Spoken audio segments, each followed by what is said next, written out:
Very good. We'll call this meeting to order. Madam Clerk, would you take roll call? Mr. Combs? Mr. Combs? Mr. Luther? Mr. Luther? Ms. Nelson? Present. Ms. Reclus? Present. Ms. Sabacher? Here. Mr. Stone? Present. Mr. Washington? Present. Mr. West? Here.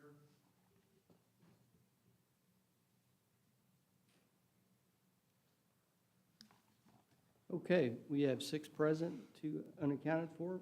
At this time, we'll invite our Pastor Williamson to do the proclamation and our Pledge of Allegiance, please.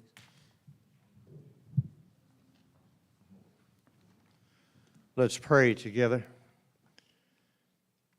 Our Heavenly Father, on the close of this beautiful day in the heartland, we pause to remember and honor the lives that were lost in Mississippi, a storm that literally wiped away a community.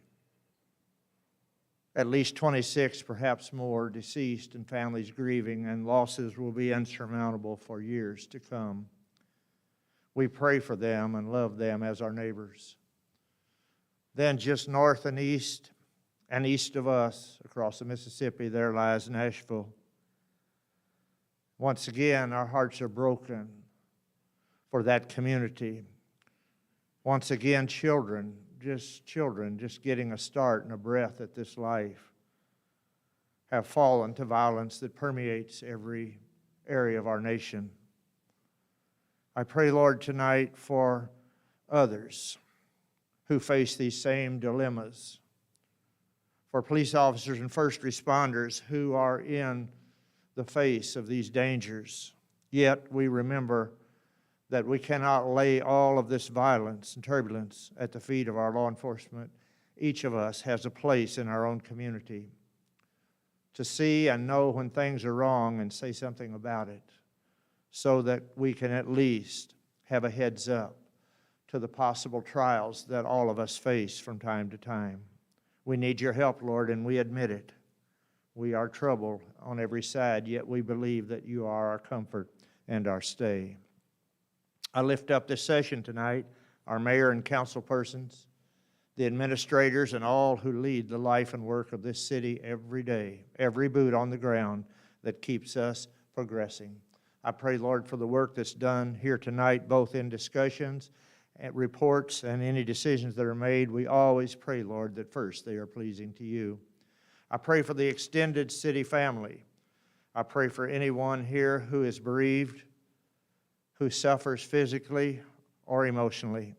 And I pray, Lord, for your comfort and grace to abide with them. This will be our mayor's last full session tonight. The elections are coming, and we have 4 great candidates that are running for that office. We just thank you, God, that you bless them and their willingness to run and provide public service to our community. We pray, Lord, tonight that you'll lead, guide, and give grace to all who need your touch. And thank you for a wonderful place to live in our domain. We pray this together through Christ our Lord. Amen. Face the flag.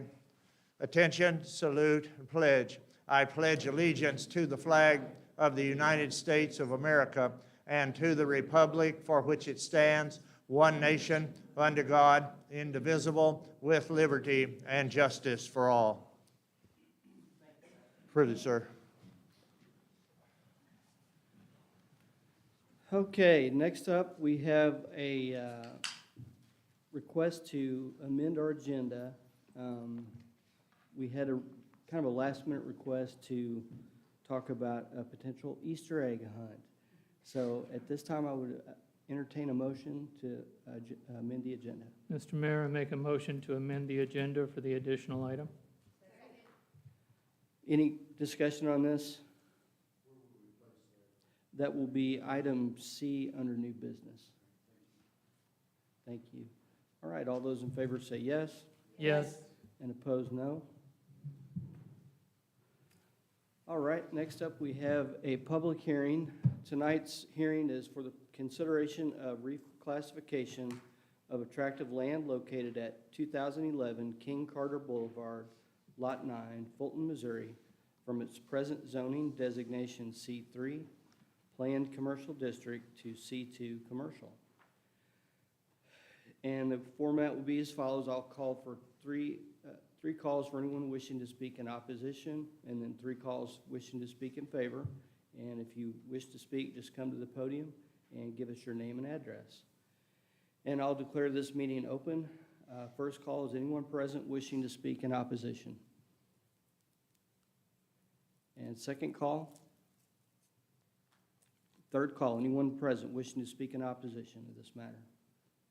Alrighty, next up we'll go for people wishing to speak in favor. And first call, anyone present wishing to speak in favor of this matter. Second call. And third call, anyone present wishing to speak in favor of this matter. All right, this hearing is now closed.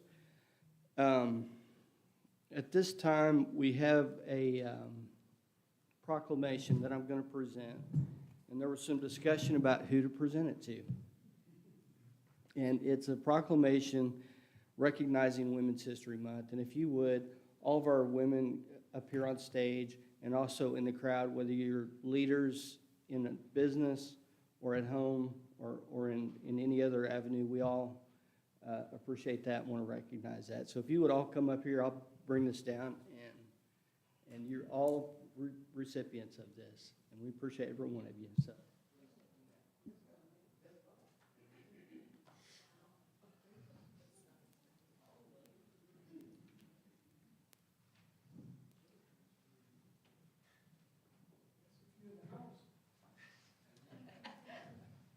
You guys would go around this way, please.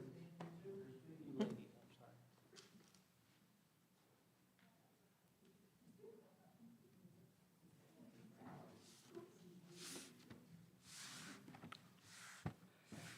Thank you all for coming up. This is a big deal to me. Whereas the City of Fulton recognizes the month of March as Women's History Month, established in 1987 by Congress to celebrate the contributions American women have made to strengthen and lead the nation since its inception. And whereas women have historically played and continue to play a crucial economic, cultural, and social role in every sphere of life of the nation by constituting a significant portion of the workforce inside and outside of the home. And whereas women of every race, ethnicity, and background have been leaders, not only in securing their own rights of freedom, suffrage, and equal opportunity, but also in the abolitionist movement, the emancipation movement, the industrial labor movement, the civil rights movement, and other movements, especially the peace movement, which creates a more fair, just, and inclusive society for all people. And whereas each woman is extraordinary in her own way, proving that women working inside the home or outside in academia, science, technology, business, labor, governance, and more maintain a critical role in every sphere of society. Now, therefore, I, Lyle Cannell, Mayor of the City of Fulton, do hereby proclaim March 2023 as Women's History Month in the City of Fulton and call upon all citizens to celebrate the numerous contributions women have made to our community, state, nation, and to the world. Thank you all.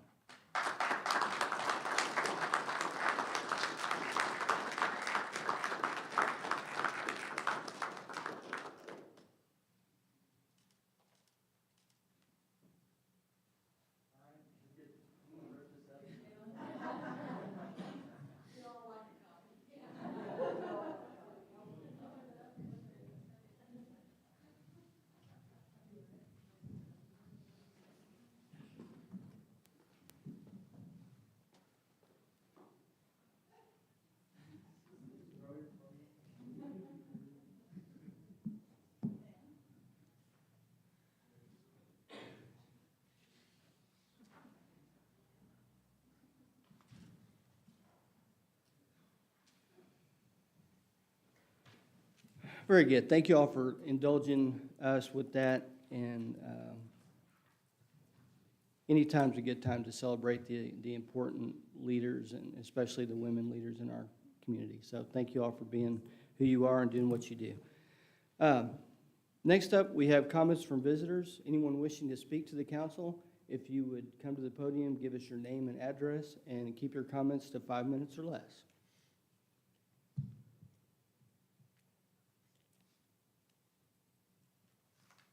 Seeing no one come forward, we'll move on. Tonight, we have our acceptance of the DOA report, and I would entertain any questions on that. Did we have that? Yeah. Yeah, we have that. So, Mr. Mayor, if I may, Yes. looking at page, forgot already, 9. It's under the Parks and Rec. So there are a couple things I wanted to point out. One is scheduled pool repair for 2/17/23, completed and tested. As of now, the dive pool is not leaking. So we were told years ago that that couldn't be fixed. So I wanted to applaud the city staff for making that repair. We were literally using a lot of water. I don't know how many thousands of gallons of water every year just to keep the pool filled. So thank you for the collaboration that happened between, I think, engineering and Parks and Rec to make that happen. I don't know who actually did the repair, but. And then I was noticing down below that we inspected the cart path with engineering and the course superintendent. So do we have any update on that? I know we have some budget constraints on that, but do we have an update on when we might see that project moving forward?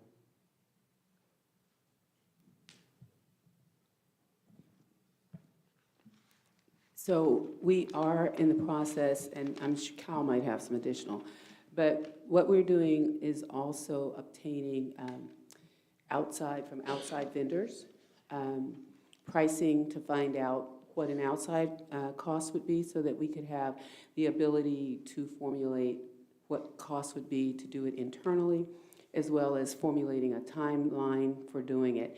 Once we receive all of that information, we will have the ability to formulate a plan and show it to council. The intent is for the 2024 budget to start building that in. Okay.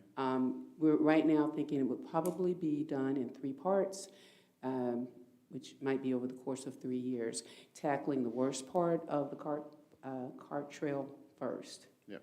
So that's the status of where we are right now. We will give council more information as we gather it. All right, great, thank you so much. Then my next question is on, and this is more of a question, on page 10 on the Second Street Bridge project.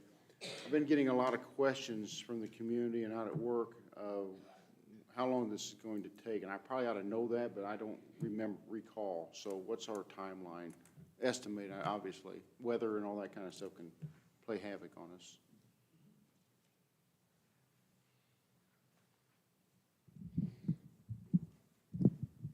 Yes, Kyle Bremer, city engineer.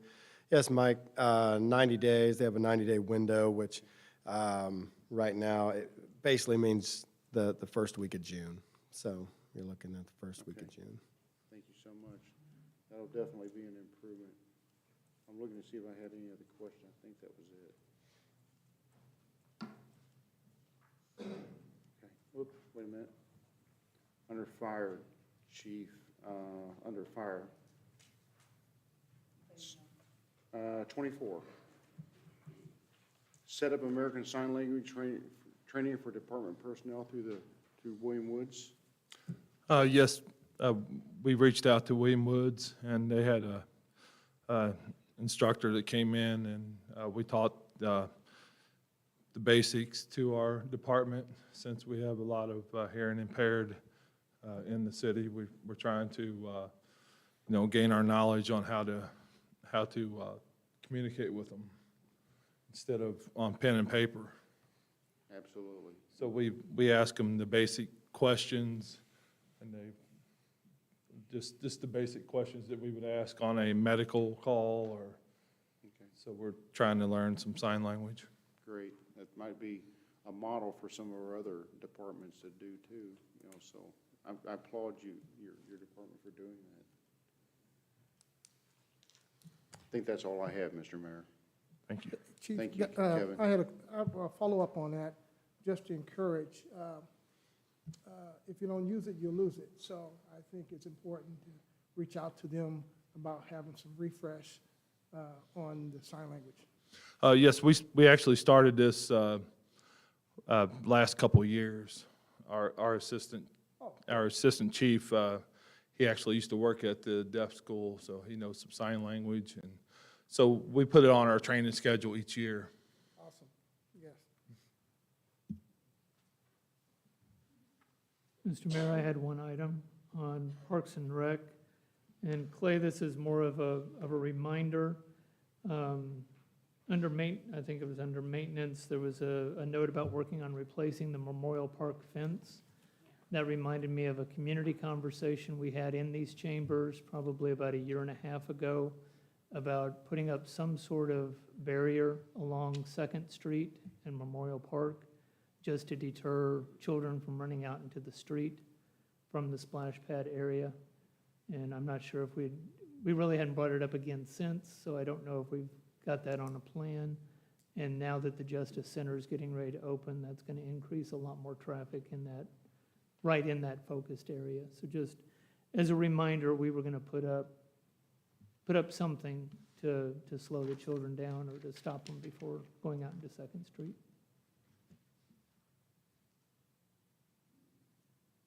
Yeah, Go ahead, Mr. Mayor. thank you for bringing that up. Yeah, I don't know what, I think, yeah, we were supposed to have gotten a couple of different proposals or something on that. I don't know, it's not maybe in the budget. but- Yeah, Clay Caswell, Parks and Rec Director. Yeah, I think we've talked about it as far back as maybe 5 or 6 years ago, too. There's been no real direction on whether we want to move forward with it. We looked at some options of putting, some railing, some fence, maybe some rocks as a deterrent, but nobody's ever really said, hey, let's move forward with the project yet. So it's something that we could bring back and discuss in the future. Understand completely. I'd forgotten about it until I read that note and it reminded me, so thank you. Okay.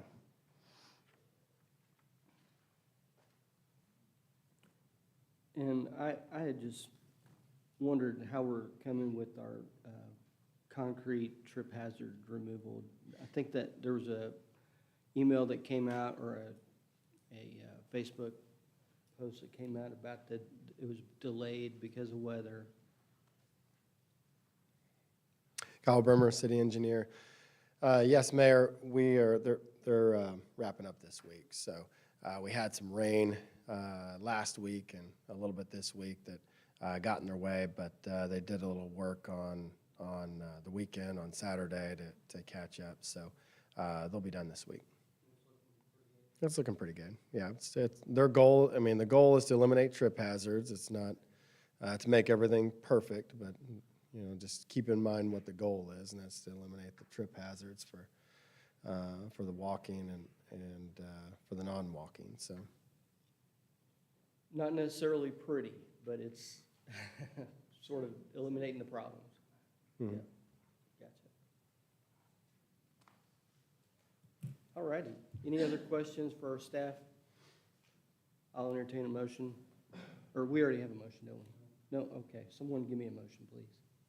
Make a motion, we accept the February Director of Administration report. Second. We have a motion and a second. Any other discussion? All those in favor say yes. Yes. And opposed, no. All righty, thank you. And next up, we have Lynn Bonsall here to present our February financial. Did I say that right? Yes, you did. Okay. Good evening, Mayor and council members. The Finance Department has recorded 1 month of sales in 2023. Collections are up 16% from fiscal year 2022. Use tax is down 42% from fiscal year 2022. Also, there were 2 payroll cycles in February, and a payroll cycle consists of 2 weeks. If you have any questions on anything else that is reported in this summary, please let me know.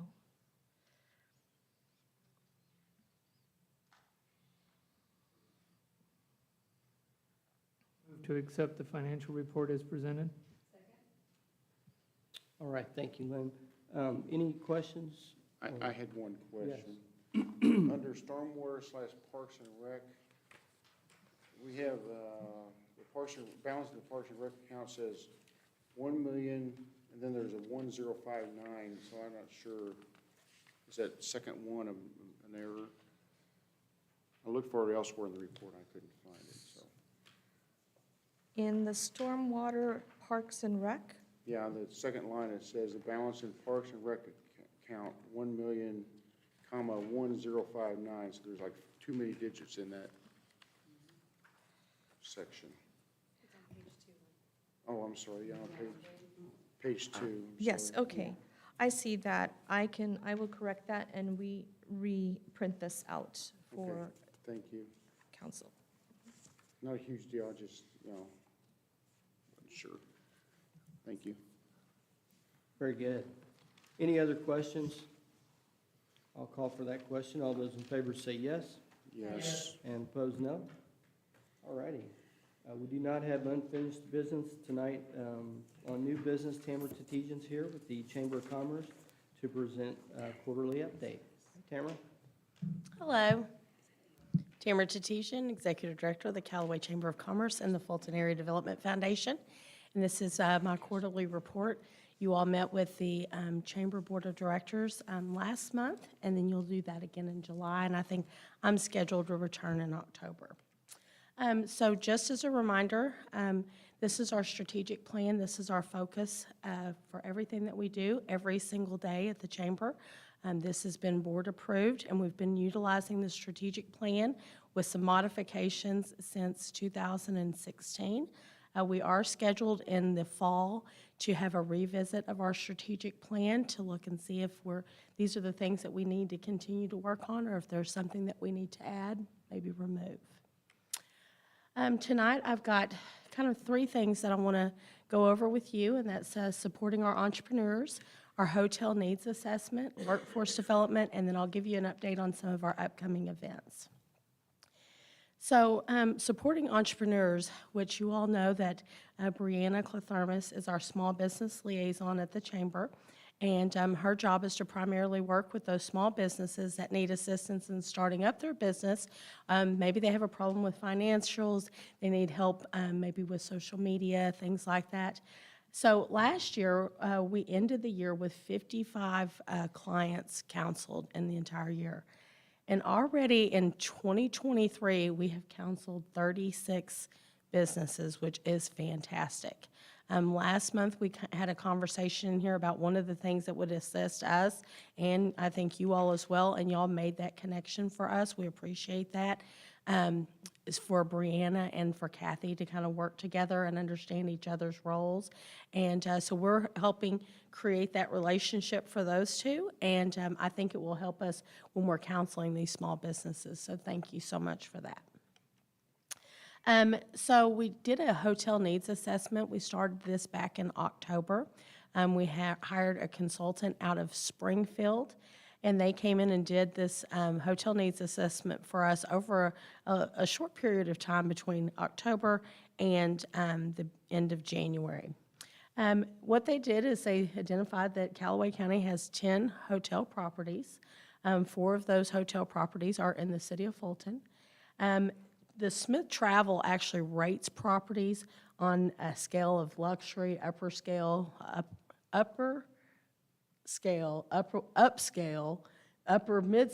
mid-scale, and economy. From those results, Smith Travel says that Fulton actually has 2 mid-scale and 2 economy hotels in our community. The findings from our consultants said that with the amount of hotel needs in our community for Fulton and the runover that we get from Jefferson City and Columbia, that we could actually support additional hotels here in our community. So we are moving forward with that process of recruiting and talking to people. When we attend the ICSC conference in May, the question always is, have you done a hotel needs assessment? Now we can say yes, so that is complete. The next thing I want to share with you is some stuff about workforce development. So all last week, we had the Be Pro, Be Proud simulator here from Arkansas. We kicked that off on Monday with leaders from all over the state. The director for the Workforce Development and Higher Education was here, the president for the State Workforce Board, Central Workforce Board members. We had a lot of business leaders. Was held out at Callaway Electric Cooperative. Callaway Electric Cooperative put up the big flag and made Be Proud of Arkansas feel so welcome. And we held a ribbon cutting, which they have never had a ribbon cutting for their trucks before. So they were super excited. So as you can see, this is a picture of that kickoff day that we had on Monday. And this was just to showcase it to the state and to the business leaders of what it actually was, what the simulator was. Then the rest of the week, it visited all 4 high schools with over 1,000 students going through the simulator over that 4-day period of time. Here is Lieutenant Governor Mike Kehoe at North Callaway, and with the students that were the student ambassadors. So at each school, student ambassadors were selected to assist in the simulator all day long, and they were training the other students that would come on board on how to utilize the simulation. So it was really an exciting day. These were some JAG students that Lieutenant Governor Kehoe had an opportunity to interact with.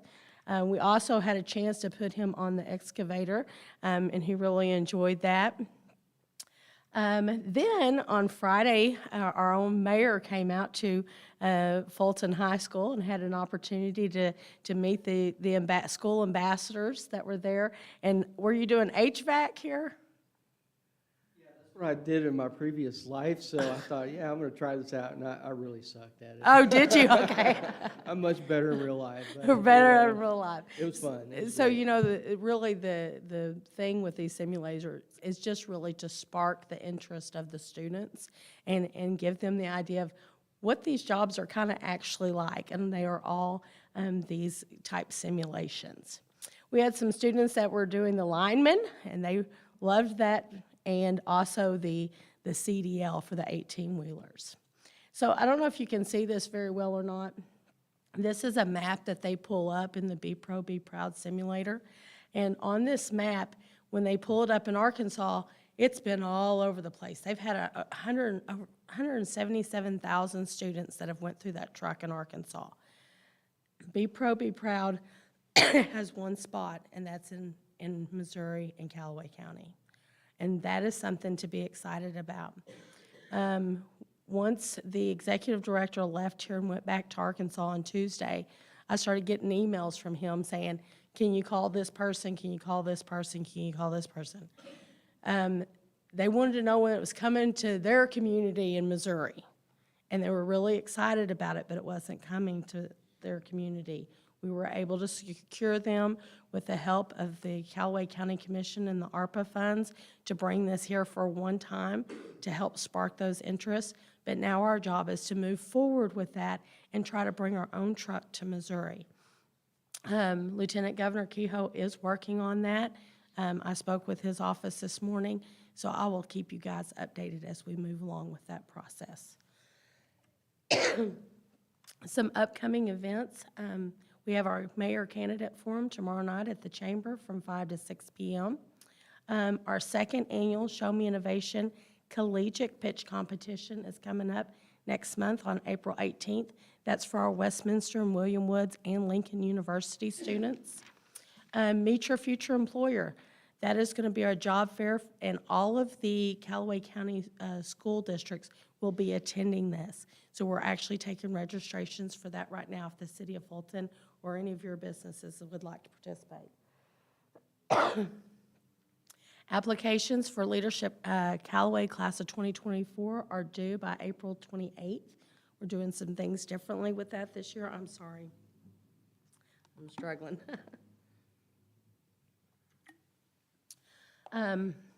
We have a job fair that we're doing at the correctional facility. We have 20 slots available for that. There is some restrictions on things that employers can actually bring. So if employers are interested, they'll need to go through that screening process before they can sign up. A new member reception, we're having that in May. Leadership Callaway commencement and class reveal will be held together this year, and we'll be doing that moving forward. And then, of course, our golf tournament.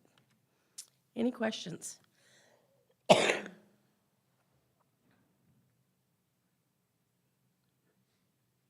What is the cost of one of those trucks, the simulators?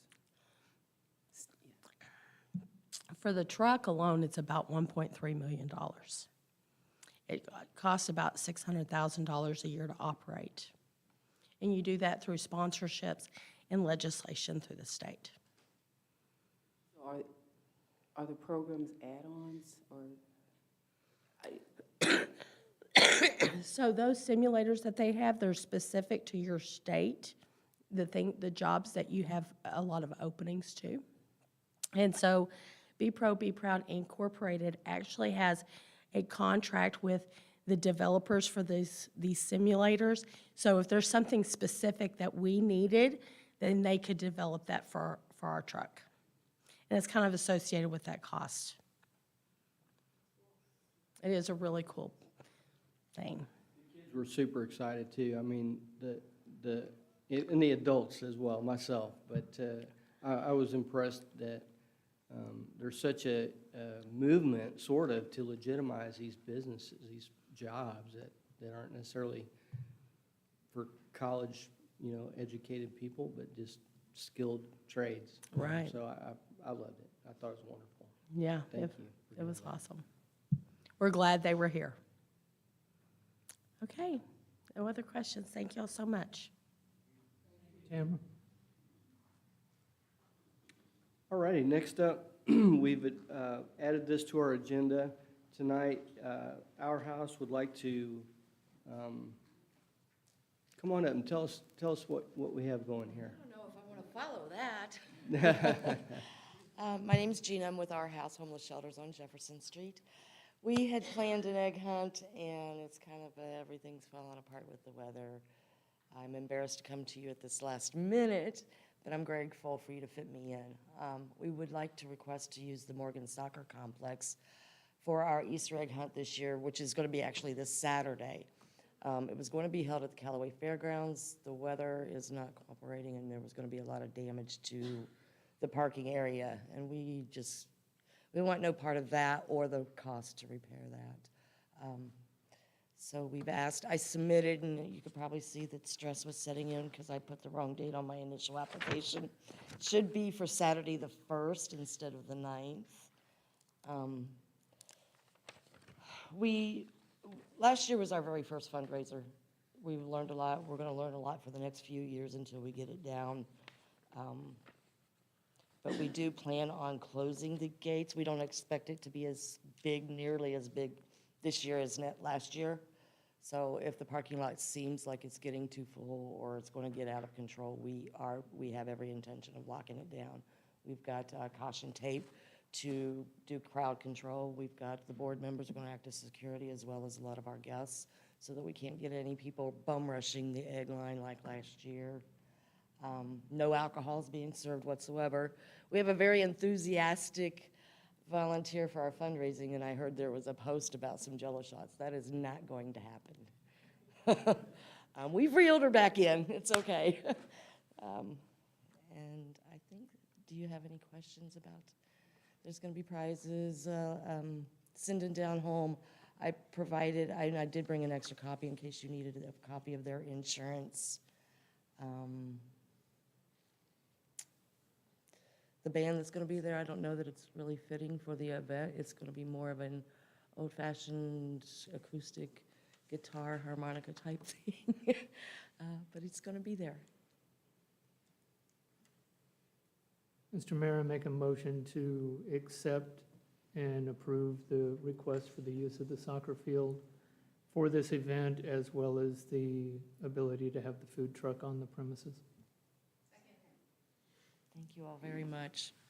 Yeah, Mike, go ahead. I have a couple questions. So, has this been talked over with, like Clay with Parks and Rec or the chief of police or anything? That's how I found out I had to be here tonight. Okay, This is a whole new process to me, and I'm learning a lot. okay. Yeah, we've talked to Tara, Clay, and there were a few other involved in the email. They have copies of the flyer, in fact, she's the one that brought it to my attention about the Jell-O shots. Okay. So yes. So do we need a noise permit for the band, or is it amplified music, or? Just, you say acoustic guitar, so I wouldn't think so, but, Yeah, no, it's not gonna be a bunch of headbanging loud music or anything. okay. No. At the airport, Soccer field. soccer field, it's the airport. That's, Yeah. yeah, that's. Out there, out by the soccer field. Do you have you spoke with chief of police? Chief of Police? Yeah, for security reasons, what do we have? I think one of the board members did. I don't, is that you? If, I think somebody said they spoke to either the Fulton Police or the Callaway County Sheriffs. The Sheriff's Department. Yes. And they will not be able to be there to patrol the entire time. They'll come make their visits, make their presence known. But, and we didn't have any problems at all last year, and we were, the fairground parking lot was full. Okay, perhaps the chief would like to say something.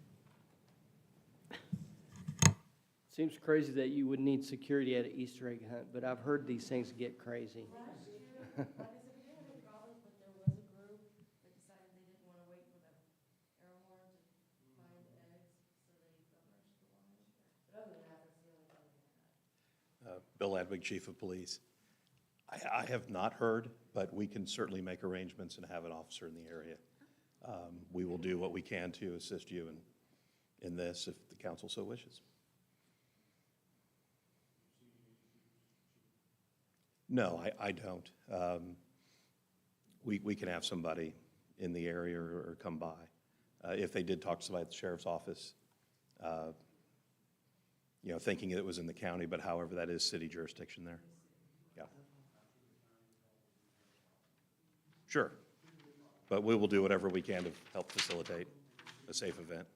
Being no alcohol and, should mellow it out a little bit, I hope, so. There are alcohol gift prizes, but they don't give those until they're leaving. Right. So, thank you. Very good. All right, we have a motion and a second on the floor. Any other discussion? I'll call for the question. All those in favor say yes. Yes. Opposed, no. All right, we'll move on. Council concerns tonight. We'll start with Councilman West. Okay, so planning and zoning met last Wednesday, the 22nd, to discuss the rezoning that we have before us tonight for of King Carter Boulevard. So that meeting didn't last very long. We had one person comment in favor, and that was all. So it went very well. It was recommended by the quorum that we had there to present it to the council. So, and I had no concerns at this time. All righty, Councilwoman Seebacher. Yes, Mr. Mayor, we have not had a Parks and Rec Board meeting, and I don't know, I think I mentioned last time or the time before when the next one was scheduled, but I don't recall off the top of my head. No real concerns, just wanted to encourage everybody to make sure they get out and vote next week. It's very, very important. A lot of times we have folks that come to our city council meetings not with the best news, and if you aren't fond of the way things are going, there's one way to change that, and that's to get out and vote. So just encouraging our community to do so, and that's all I have. Very good. Councilwoman Reclus? We have not had a traffic commission meeting since our last council meeting. As far as concerns, I have no concerns at this time. I just want to make sure, second vote, be sure and get out and vote. And thank you very much. That's all. Very good, thank you. Thank you. Councilman Stone? Yes, Mr. Mayor. The Historic Preservation Commission met last week, and as a reminder to the community, May, it's later on in our announcements, but May is National Historic Preservation Month. And last year, they started a program recognizing all historic homes in the city. And that's not just those that have been designated by any type of registry, but it's any home or business that's greater than 50 years old. You can get a yard sign and show your recognition and your dedication to keeping up, a piece of property that's been around for more than 50 years. And so I encourage anybody to participate with that and contact the Historical Society. The commission also voted to move the day of the week that we will meet every other month, so I will be able to continue on as a council liaison to that commission. Couple of other items just to share is that myself, Councilman West, and Councilman Luther were able to attend the Rotary Centennial and help present the proclamation again to the entire Rotary and those in attendance at that centennial. So that was an honor to be able to do that. I mentioned before that we had a housing survey that was done through the county. And on April the 6th at 9 a.m., there will be, they call it a data walk. And it's where the group that performed the survey, they've got the preliminary results back, and they'll walk us through those results of that housing survey. Again, it's going to be on Thursday, April the 6th at 9 a.m. And it's going to be at the Callaway Electric Cooperative Community Room. Lots of good information to be held there, or to be had there, and to be learned. And then, Mr. Mayor, I want to get a jump on our next meeting, and thank you for your leadership for the past 4 years. You took on this job in 2019, not knowing what was ahead of you in those next 4 years. You've led us through COVID, workforce reductions, supply chain issues, change in leadership within the city. And you've done that with respect and a calming presence. I've known you for over 40 years, and you've been no different the last 4 years in that chair than what I've known you to be the last 40. So I want to thank you for your service.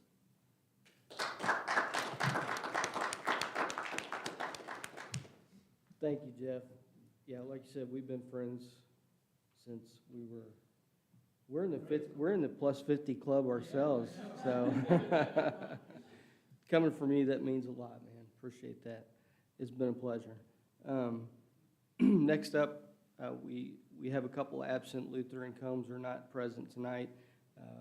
Next on the list is Councilman Washington.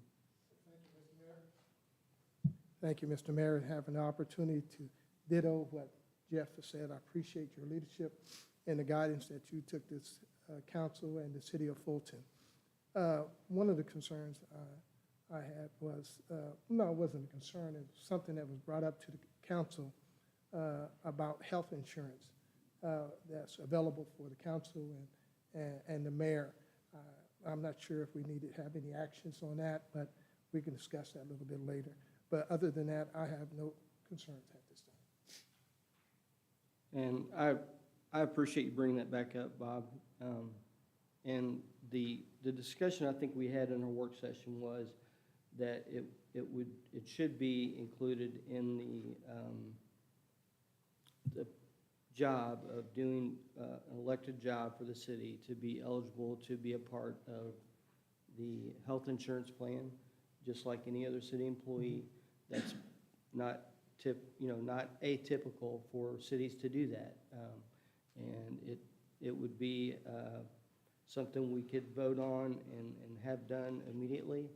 And it would be just a matter of finding out. And I don't know exactly if we know what the cost would be, but we could get that information.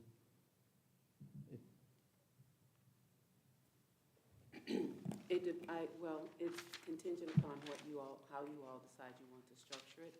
If it's structured as city employees are structured, for individuals, it would be no cost. There are costs associated with spouse, children, and family. So I don't know, but I don't know if we would be offering family, but absolutely, if we're going to go that route with council members and we're using the same metrics, it would be free. Renee, correct me if I'm wrong. Did you say the last time that wasn't something that required a vote? It doesn't require a vote.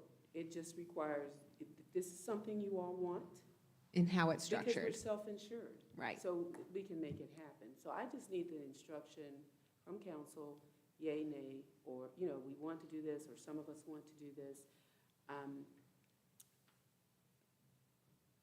I don't believe that a council vote is, I don't believe that. We can also check with Mr. Riley, just to make sure. But the bottom line, it's not, you know, a Herculean effort to get it done. And so we would just need to decide how we want that structured, whether it was because we're considered part-time employees, maybe you have to pay for part of it or some of it, or how does that Well, work? We don't do part-time employees. Okay. So it would be part of the council package. Okay, That is how I would recommend phrasing it. It would be part of the council packet. And my justification is, our phones are always on. We're always having to answer these emails and questions to our citizens. It's not a full-time job, but it sort of can be a full-time responsibility. So I think it's justified, and unless I hear any objection, I think let's move forward with that. I'd definitely like to see what the cost associated with that is. Maybe just for, is it something that we could do starting off just the mayor and then look at adding council after?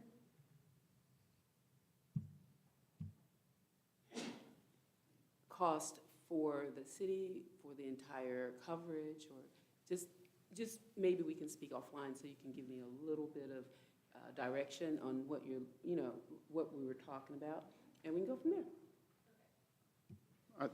Mr. Mayor, if I may, I thought what we had heard from other communities is that the council, the elected officials could be part of the pool, but they would bear the cost rather than, I mean, I think we're going to increase cost to the city.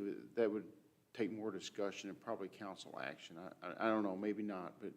I don't disagree with you, Mike. That'd be the. We can see what the financial impact would be. Right. So you'd have an educated, decision on that. Right. I think. Where I was going to, maybe I just wasn't very clear on that. Yeah, So thank right. you, Mike. Yeah, I thought that's what, yeah. Thank you. Yeah, You're welcome. but yeah, I won't, but you guys will have an opportunity to revisit that, and I think it's important. And when I'm in the 70-year club, maybe. Yep. All right, next up, Councilwoman Nelson. We have not had a public utility board meeting because Daryl and Renee went with the utility board to Springfield, Illinois. Would you like to, I was not able to come, would you like to give a report on that, Renee or Daryl? Sure. Okay, so the meeting was, there are familiar themes going on right now with utilities. One of the conversations is permitting. Another conversation, which has been very prevalent in all of the travels in legislative meetings that I've been attending, is the push from natural gas in a manner that actually can force people to give up their gas stoves, their boilers, their furnace, etc., going into electric. It is not, the Gas Association agrees, it is not a realistic push. It's also not always financially feasible for everyone due to the construction of their homes. Another great caveat that we brought back, and I haven't had an opportunity to sit down and speak with Daryl about it, is the probability of prepaying for our gas at a built-in discounted rate. It is for a term, I believe that they said 30 years.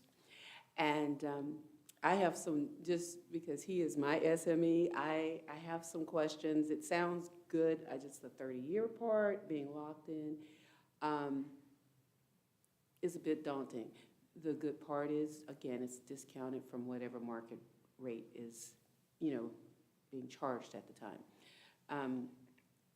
We had an excellent meeting today, and Fulton was very much appreciated. Its presence was appreciated. So. Thank you. And then I have no concerns. Very good. All right, we'll move on into resolutions.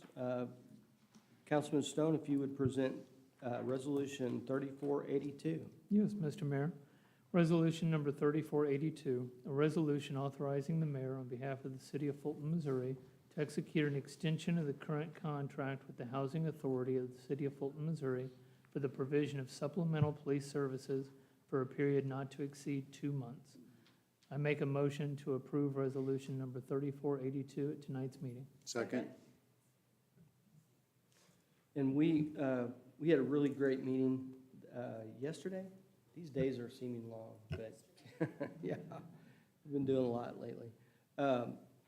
And I think we have a lot of, just little cleaning up to do, more or less, on the contract that's getting finalized pretty much over the next weeks. But this will allow us time to do that and to come back with a little bit more current, updated version of the contract.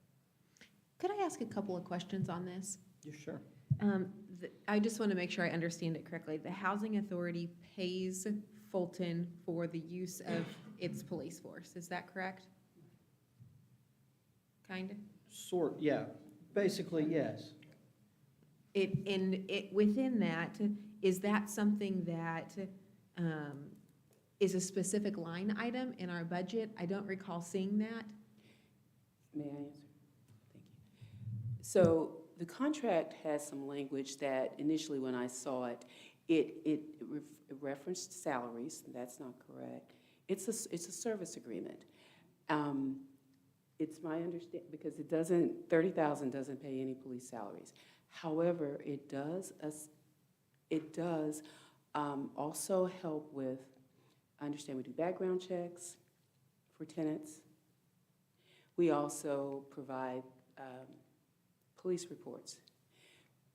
So with respect to your question, it should be budgeted. It's part of the revenue for police. It should be that it's budgeted. So it's not going to appear as a line item per se. This came from housing, but it goes towards making certain that those services are covered. So all funds go to general fund and then are allocated to the departments. So it's not, and that's done throughout. Now, I understand that was a big concern. I wasn't at the meeting, but we are not intentionally, or to my knowledge, because I had no idea this was even intact until Kathy Ratliff sent the contract. I don't believe that we're intentionally dispersing funds that housing is paying to any other department, no. But it should be a budgeted item. And again, we need to make certain that it is set up in a manner that we are covering legally, and also to make sure that housing doesn't have any questions from HUD. So that's why we do not want to, we don't want to stop the services. And the other question that I have is housing paying too much? So. Thank you. Mr. Mayor, from being on Housing Commissioner for several years, I believe there was an agreement with the housing and the city of Fulton for, as in a percentage, so much money, and it's probably changed, but I know that they allotted use of the officer has an opportunity to stay in one of the housing units and those type of things. And I'm not sure if that's still going on or if that's still a part of the housing situation that allows the officers that have an officer on grounds, part of the housing, and give them a discount on the rent. May I? Mr. Washington, that's not covered in this contract. That's a personal agreement between off-duty officers and the housing authority. Okay, if you look, because I was looking for that as well, but that's not part of it. And that's something that housing facilities are doing all over the country. I'm very familiar with that type of program. But this only covers those things that I mentioned. The police officers carry 2 phones.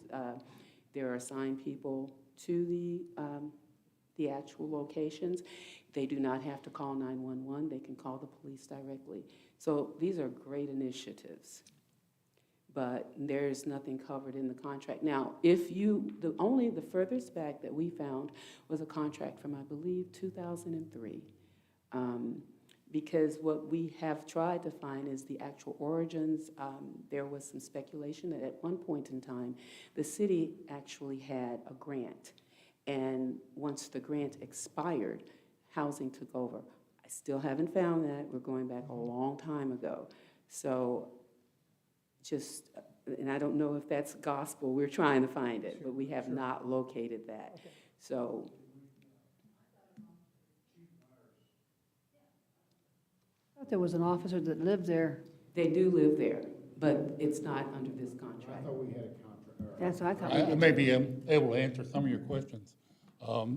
We've had that contract in place for, ever since I've been chief, I was chief.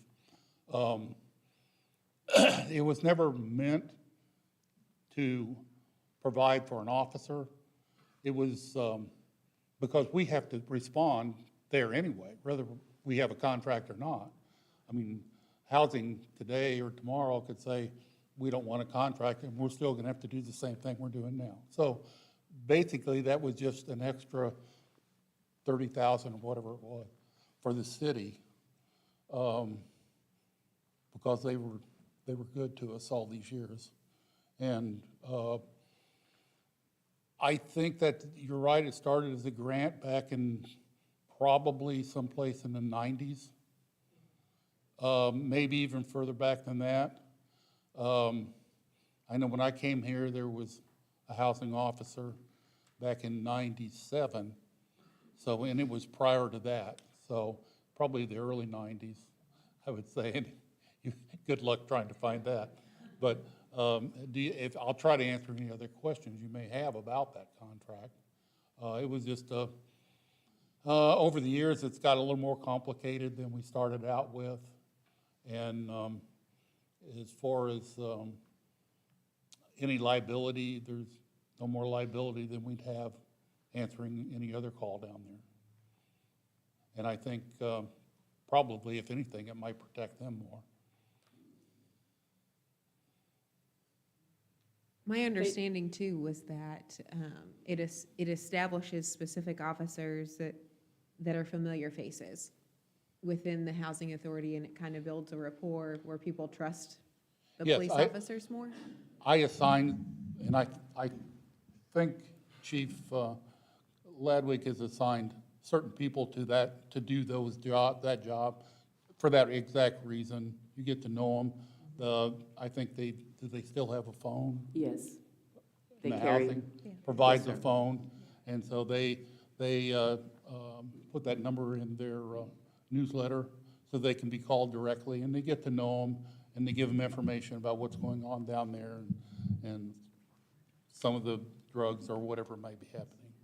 And it makes for a safer community overall. If I remember right, we used to discount officers to stay in those units, in the units. What? We used to discount officers to stay in the units, wasn't based on their income, it was just what we provided. That program was ended, as far as I can remember, probably in 2012, maybe, because there was, well, it ended when Matt Cool left, because there was a lot of issues, as you know, and so HUD ended that program. Now, whether you brought it back or not, you have Okay, known. so I'm going to take off my council hat. I don't even know if it's available anymore. Mr. Mayor, I will be abstaining from any votes regarding the Housing Authority, but I do want to just jump in. So we do still have that program. It is available, just to clear things up a bit. We have specific designations that we can rent our properties under. Police officer units is one of them, and I can manage that however I see fit. Currently, I have one officer who still lives on property. He is not a housing officer. He lives there as I don't want to call it a courtesy, but we're working with them. I want to make sure that they have, affordable housing just as much as anyone else does, but it does build a good rapport. I encourage them to come onto the property in their patrol cars to have their lunch at home or, to stop by and visit. We do foot patrols, we do all of those things. It's not a requirement that the housing officer live on housing property. If that were to line up, we discussed that in the meeting yesterday. If those two things were to be in the same police officer, then the liability would be separate. He or she would be responsible for the apartment under my lease for their living situation, but then responsible for the housing officer position under the city and our contract for services. So again, it does build good rapport. I think it's vital to the success of the housing authority. Personally, I know I worked with Steve when I first took over, and now work with Chief Ladwig, and it's been incredibly rewarding to see the progress that we can make. And it does, reinforce having a familiar face. And just to touch on what Renee said, yes, they can call the officers directly, but I do still want them to call 911 in an emergency. So don't call a housing officer. But we share that information with them, and we make sure that it's available. And those officers then sort of act as a liaison between the housing tenants and the police department. So it's a wonderful relationship. When I worked at the PD back in 2003, I think is when we started this contract or some semblance of it. So it's been working ever since then, and I'm so grateful to have it. I have a question. Sure. And I apologize because I wasn't able to meet with you guys yesterday. So you're using the term housing officer, and when I was speaking with Chief Ladwig, he used a different term, that he had two officers that were the people that were always on call for housing. And then there's a liaison, which is him. So is there another officer? No, so we have two that have cell phones, and those act as the liaison for the tenants to go back and forth. The chief, or whoever he deems as the contact person, would be sort of the liaison for myself administratively. So there's no contact with the tenants with them unless they do that on their own outside of housing guidelines. But no, we just have the two. They have cell phones, and yeah. And if there is an emergency there, those two officers may or may not respond. It's going to be Right. whoever is closest. No, I just needed to get because there's language, there's titles getting thrown out, and I'm just trying to make sure I understand. Now, the other thing, which I thought was really good, your background checks are covered. And just in analyzing this, with the rising cost of background checks, I felt like that was an excellent caveat for you all, because background checks can be anywhere from outside agencies, $100 to $200 a person. So that, and I believe that's in here, I'm not sure. And I also looked at, which I do want to say publicly, I've looked at the rate of crime has gone down, it continues to decrease. So we definitely, this is not to eradicate this partnership. But as I said, I am concerned that you might be paying too much. I don't think we should charge more, but I want to make certain that it's an equitable contract for the housing authority. Also, that there was language that's definitely old. We don't lease vehicles. Right. There are no desks. Right. No, we don't have an office. So just let's clean it up and create a better service-oriented contract that addresses your needs and for your agency. And that's it. Yeah, and I think we did that. I think our meeting yesterday was incredibly successful. And we've always worked really well together, not just myself and the police department, but housing and the police department. It's an added benefit that we do have that relationship that goes back a couple of decades by itself as well. But thank you for pointing out the reduction in the crime rate. That has been a huge focus for myself with Steve and with Bill, because we do want it to be regarded as a safe place. And, it's, in my opinion, it's not the projects. The projects were finished in the 60s. These are apartments. These are just places for folks to live. So, it's a good contract. I think the changes that we made were positive, and I'm excited to see it move forward. As far as the financial aspect, that's something that we can revisit. But in lieu of just making sure that it stays going, I'm comfortable with it right now. But yeah. And I think one of the other things we talked about was putting in the contract that we revisit this yearly. Yes. To go over it and make sure that it stays current. If things change with technology or Right. whatever, that we're changing the contract as it needs instead of waiting And I don't 15 know, or years or whatever. Bill, maybe you can tell me what, because we do our own in-house background checks as well. What does the police department provide? I know we don't get CQs, but what do we get as far as, it's just a run through the RMS or JMS system, right? We don't get, because I think legally, we can't have anything like that. Bill Adwig, Chief of Police. The Housing Authority had its own ORI, which would allow us to at least check for criminal history within mules, Which we still do. which we do not give you copies of those. Correct. And then we run everything through what we call Central CAD, the Central Name Database. And our database with what we have at the police department doesn't just cover Callaway County, but every county in the state that uses the same database. Plus, we'll check CaseNet just like you do. Right.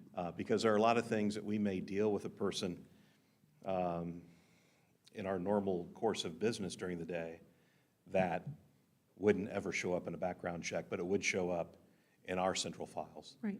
To know, hey, we're really having a lot of issues with this, that, or something else, to make sure that you make the best decisions.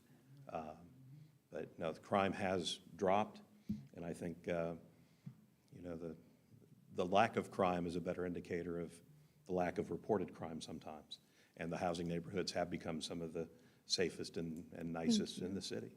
And that's been just the partnership. It's worked very well. Thank you for that. Yeah, it's been really good, and they're really good also, not just, we're taking way too long on this. The housing officers are not the only ones who communicate with us. Every single one of them has my number. They'll call me at 2 a.m. if they need to. And it's this contract for services is really just a way to sort of support each other. But I get that from the whole department, so it's been really great. Mr. Mayor. Appreciate that. Okay. Yes. I apologize. I asked former Chief Myers to come up to your, just to give us a historical perspective. And, if I was out of order, I was just a little bit, but I appreciate you coming up and providing that, and current chief. I figured Ladwood Steve as Moore well. might come up and give us some history too from back in the 90s. He probably voted on that in the original one back in the 70s. 80s. So thank you for that. All right. So this resolution will get us over the hurdle, and we'll revisit this in a couple months. But any other discussion? I'll call for the question. All those in favor say yes. Yes. And opposed, no. All righty. Ordinances, Councilman Luther's not here. Mr. Mayor, would you like me to do that for you? Councilman Washington, if you would, that would be wonderful, sir. Bill number 1675, rezoning of King Carter Boulevard, Lot 9.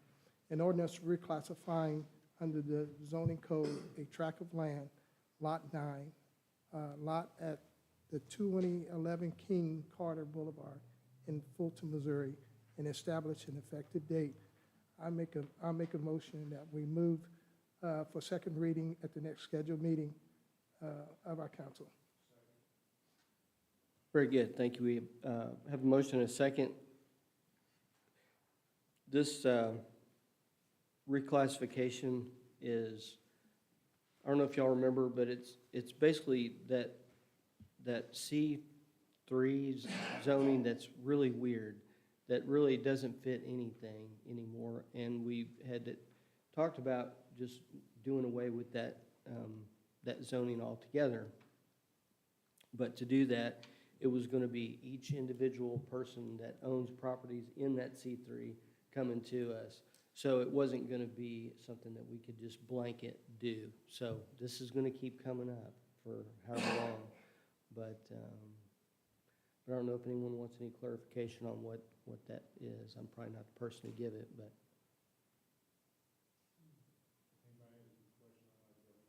If anybody has any question, I might be able to answer, or Kyle might be able to answer, because we were at the planning and zoning meeting, so really there were no controversy with it at all. Good. All right, I'll call for that question. All those in favor say yes. Yes. And opposed, no. Moving on, Councilwoman Reclus, if you'd present 1673. Yes, ma'am.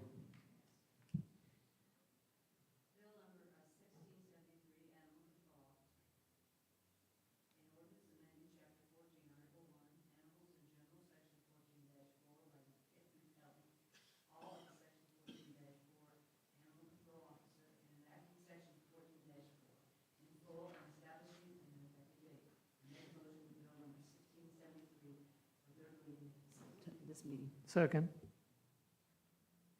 Okay, we have a motion and a second. We did hear this at our last meeting. Is there any other thoughts or discussion? Hearing none, I'll call for the question. All those in favor say yes. Yes. And opposed, no. And if you would read that again.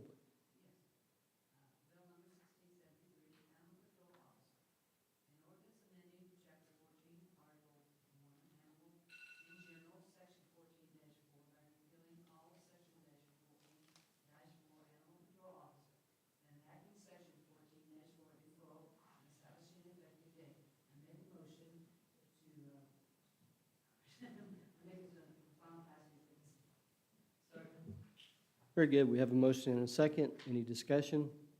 All those in favor say yes. Yes. And opposed, no.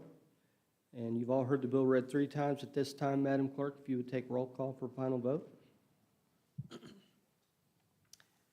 Ms. Nelson? Yes. Ms. Reclus? Yes? Ms. Sabacher? Yes. Mr. Stone? Yes. Mr. Washington? Yes. Mr. West? Yes. That is 6 yeses and 2 absent. Very good. Thank you. And next up, Councilman Stone, would you present 1674, please? Absolutely, Mr. Mayor. Bill number 1664, an ordinance repealing ordinance number 1612-23, Bill 1665, and authorizing the mayor on behalf of the city of Fulton, Missouri, to execute all necessary documents in relation to the Missouri Department of Transportation application for federal/state assistance for project designed by Crawford, Murphy, and Tilley Incorporated, CMT, regarding airport runway lighting project number 23-04A-1 and establishing an effective date. I make a motion to move bill number 1674 for third reading at tonight's meeting. Very good. We have a motion and a second. Any discussion on that? All those in favor say yes. Yes. And opposed, no. And if you would again. Yes. Bill number 1674, an ordinance repealing ordinance number 1612-23, Bill 1665, and authorizing the mayor on behalf of the city of Fulton, Missouri to execute all necessary documents in relation to the Missouri Department of Transportation application for federal/state assistance for project design by Crawford, Murphy, and Tilley Incorporated, CMT, regarding airport runway lighting project number 23-04A-1 and establishing an effective date. I make a motion for bill number 1674 for final passage at tonight's meeting. Second? Very good. We have a motion and a second. Any discussion? Hearing, all those in favor say yes. Yes. And opposed, no. You've all heard the bill read 3 times at this time. Madam Clerk, if you would take roll call for final vote. Ms. Reclus? Yes. Ms. Sabacher? Yes. Mr. Stone? Yes. Mr. Washington? Yes. Mr. West? Yes. And Ms. Nelson? Yes. That's 6 yes, 2 absent. All right. Thank you very much, Christine. Christine's stepping in for Kathy tonight. We appreciate that. Announcements tonight. We have our next city council meeting next Tuesday, Tuesday, April the 11th at 7 p.m. The council work session open to the public will begin at 6:30. Of course, election day is Tuesday, April 4th. Polls will open at 6 a.m. to 7 p.m. Spring cleanup week will take place April 10th through the 14th along regular pickup routes. No construction debris or tires. Contact the Solid Waste Department with questions at 573-592-3176.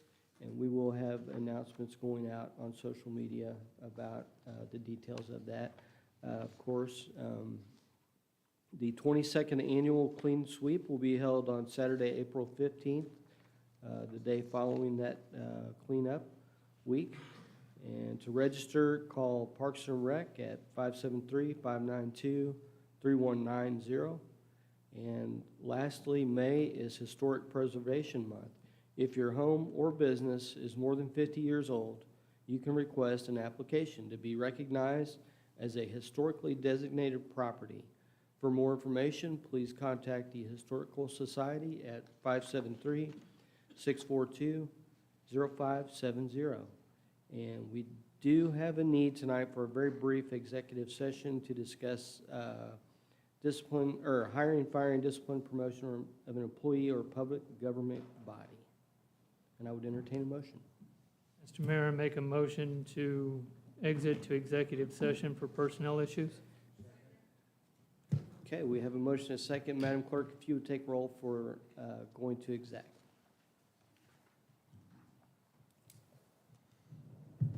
Ms. Sabacher? Yes. Mr. Stone? Yes. Mr. Washington? Yes. Mr. West? Yes. Ms. Nelson? Yes. Ms. Reclus? Yes. That's 6 yes and 2 absent. All right, very good. Thank you all very much, and we'll go to a quick exec before we take off.